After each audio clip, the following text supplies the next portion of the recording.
Alright, hey, what's going on, guys? So what I have in for repair today is a Nintendo Switch, and here is the Switch. And what's going on with it is I have it plugged up right now.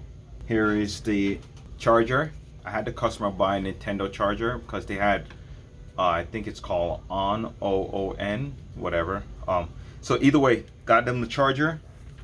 When I plug in the Nintendo Switch charger, we get no charge. When I plug in the regular type C 5-volt charger, we get charged. So it's charging at 5 volts, but it's not charging at 12 volts. So that lets me know that I believe that it's the chip on the board. If not, then there's something else going on with the charging port.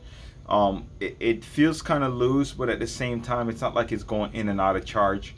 We'll take a look at that, see what's going on. Let's go ahead and let's get into that video.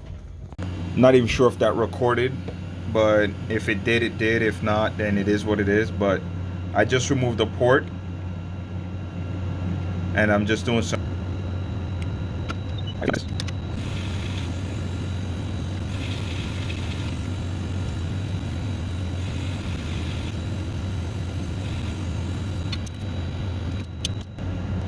Okay, I got everything connected up. Let's see what happens now. We have no charge still. Charging port is fine. Battery's connected up.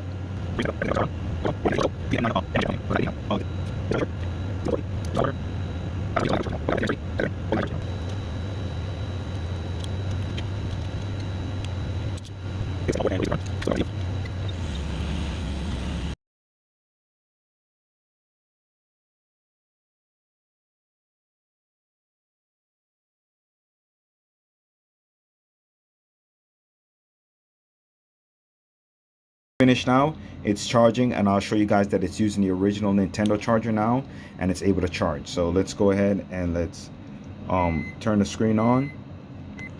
So here it is, and you can see it's charging, and you can see the Nintendo charger is plugged in now, and it's actually charging on the Nintendo charger.